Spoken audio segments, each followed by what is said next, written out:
What is up guys? In this video, tuturuan ko kayo kung paano mag-render ng mga complicated architectural materials manually. Intro.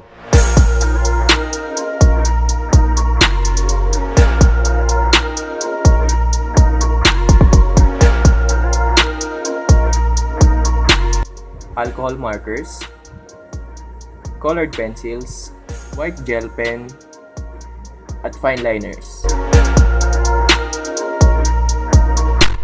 Very simple lang ang pag-render ng wood texture. What makes it look complicated is yung wood grains na result ng longitudinal na pag-cut against sa rings ng log. Pero i-breakdown lang natin siya sa dalawang step. First step is ang base color. Gumamit ako ng yellowish brown as base color at papunta lang siya sa isang direction. Gumamit din ako ng warm grade 3 at papunta pa rin sa isang direction para madagdagan yung pagka-random ng base layer.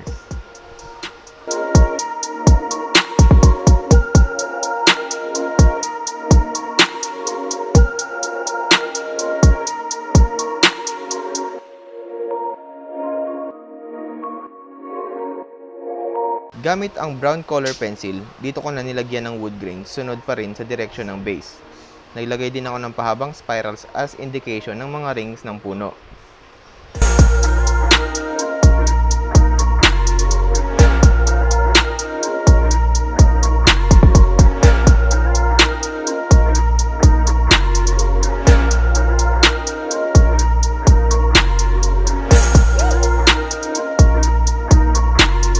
Gamit ang black color pencil, naglagay ako ng spot sa gitna ng mga spiral as indication ng pith o yung core ng log.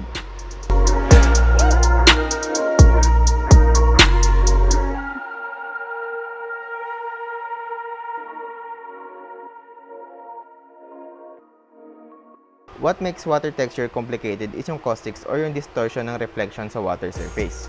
Meron tayong 3 steps para ma-achieve itong effect na ito. Step 1. Using a blue marker, maglalagay ako ng base layer. Gamit ang darker shade ng blue na color pencil, naglagay ako ng mga random spots. Yung mga negative spaces is magi-indicate ng caustic reflection or yung distorted na tama ng ilaw.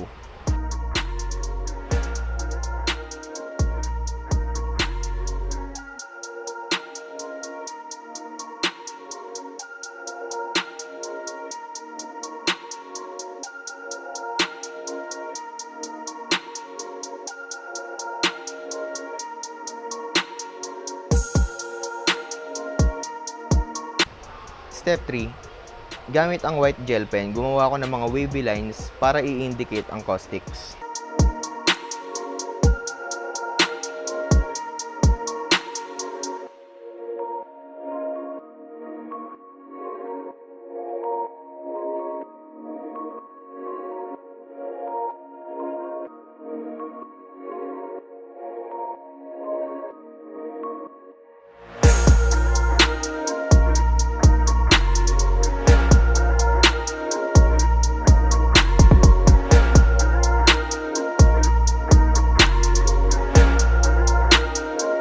Meron dalawang factor na nagpapakomplikado sa glass texture.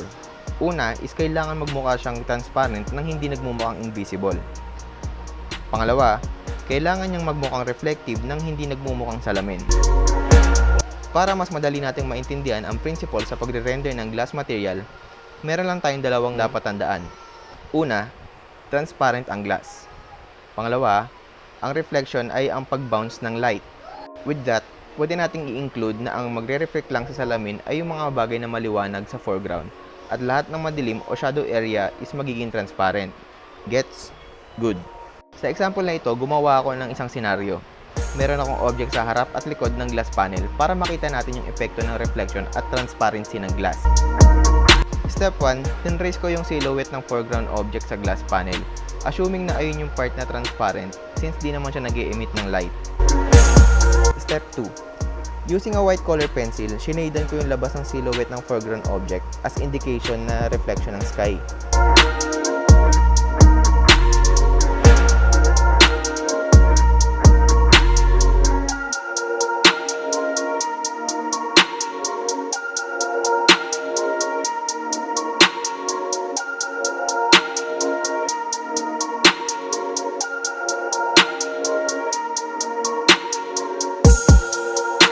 Finally, gamit ang white gel pen, naglagay din ako ng ilang lines as indication ng flares and inoutlinean ko din yung glass as edge light.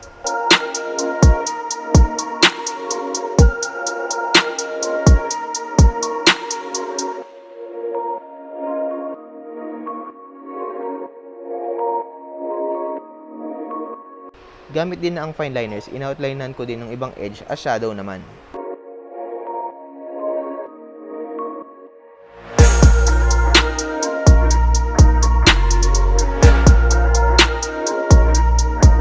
Napakadali lang ma-achieve ang metal o chrome texture dahil sa pagiging highly reflective nito. Pwede mo nang i-apply ang principle ng mirror dito, pero ang nagpapakomplikado dito is yung pagsunod ng reflection sa contour para hindi ito magmukhang flat. Meron akong dalawang way sa pagre-render ng chrome material. Una is yung monochromatic o yung black and white. Gagamit lang ako ng iba't ibang shades ng gray from lightest to darkest, tapos i-gradient ko lang siya sunod sa length ng cylinder. Nakadepende kung gaano ka-blurry yung metal sa kung gaano ka-smooth yung transition ng shades. Mas smooth ang transition, mas blurry yung metal. Mas crisp yung transition, mas polish ang outcome.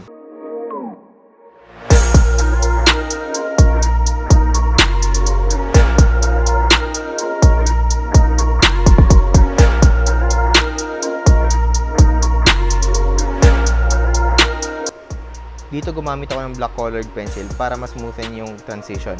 Ayaw ko siyang magmukhang barcode.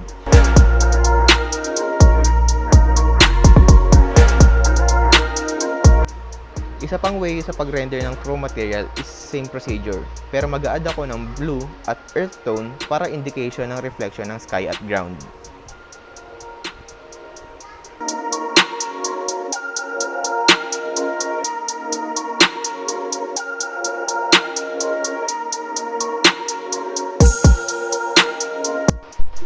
And yan yung ilan sa mga ways para mag-render ng mga complicated architecture materials. Kung may gusto ko pang ibang matutunan, i-comment mo na yun sa baba at susubukan natin gawa ng tutorial.